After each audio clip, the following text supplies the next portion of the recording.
1 Vinery Stakes now. It's over the 2,000 metres, and the Oaks lead up, Mike, for some of these 3-year-old fillies. Some really popular girls in here. Lover is scratched. We've got Elise, Eloisa going around. And Mike, it's this time of year where you can just pretty much pick one of these horses and just take her through for the rest of the ride, because you find some really good ones in these races early on. Yeah, it's this time of year you know the really good Group 1 horses. I think it was 1999 for me. I think Sunline is a 3-year-old filly. When I fell in love, the Doncaster, she won by a big margin. I can still see you doing laps and laps and laps of Randwick back in the day, mate. Yeah, it was a big win. I just wish $50 at 5-2 game got me that excited these days. Let's have a look at the way this race sets up. 2,000 metre Group 1.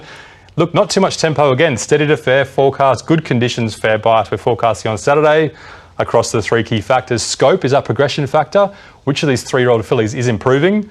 A good Rosehill track's important as well. And once again, distance up to 2,000 metres. All right, let's have a look now at the market for this second leg of the quaddie, the other Group 1 for the day at Rosehill Gardens. And unforgotten for that man, Chris Waller. Form reversal there. Big win last start, $4.40. And look at this wall in behind. We've got Aloysia there, $6. Elise coming up to Coolmore. We've got Bring Me Roses, $8. Dance from New Zealand. And look, Mike, they're the ones under $10, but this, look, unforgotten. I mean, this horse, that was a big win last start. Really interested to see what the ratings do here at the end of the show. Yeah, she's really firmed up in a quality race, hasn't she? So obviously some punters out there like her. And we may as well have a look at that replay last start and see what she did over 1,500 metres at Rosehill. I think we missed the boat on this occasion, didn't we? We knew she was a good horse. She was average in the trials. She was average first up on a softish track.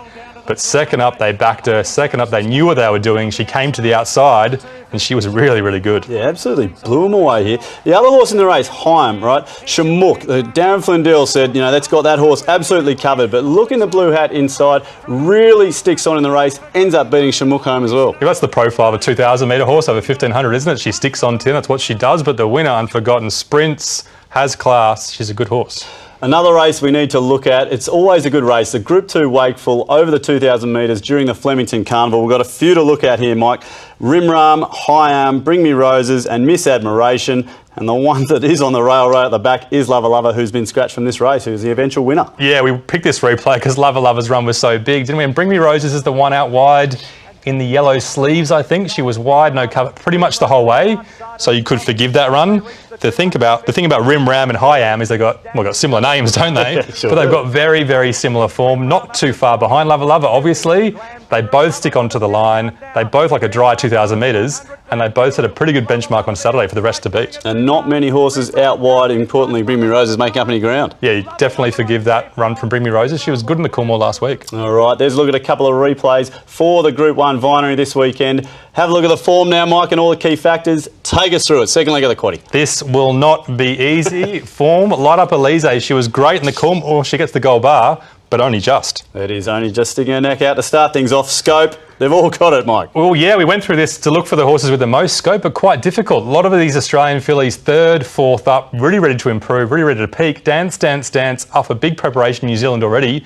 Maybe not as much scope. A lot of gold, and all importantly, they're all together. Is a good Rosehill going to help us a little bit more? Yeah, obviously Unforgotten likes it. We could have given her a gold bar, but she obviously had it last start, so we're not going to give her a kicker for that. Torval's never seen a dry Rosehill track. She seems like the type that'll like it. All right, and distance, Mike, very key in this race. We need to... Oh, geez, hang on. Yeah, Aloisa, Bring Me Roses, they'll be sticking on. Unforgotten, she's a strong type, straight to 2,000 metres, a bit of a risk. Elise, she can peak on her run. She's a fantastic sprinter, but will she peak on Saturday? And Torval, I think the trainer was talking about, a bit of a question as well. That's an absolute bloodbath, isn't it? Mike, we've hit the line here. I mean, that's showing us we can pretty much go 5 ways in this race. We've had a look at form. We've had a look at key factors. Not too much edge in this race. It could be one for the punters to have a look in the yard, take the colours, take the names. I don't know. This race is panning out a bit like that, Mike. How can we have a bet in this race when we're looking at a market and form like this? Well, I think I picked Sunline all those years ago on not too much form, probably her colours, God knows what, maybe her name. So maybe that's the recipe for this on Saturday. Look, just maybe go for value, maybe bet small.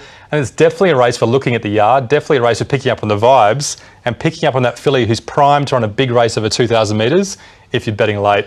I'm not even sure what our best bet in this race. I think it's Bring Me Roses, but with no confidence at all. Torval each way as well, but go with what you want to go with. That's going to be one serious tussle in the Group 1 Vinery this weekend at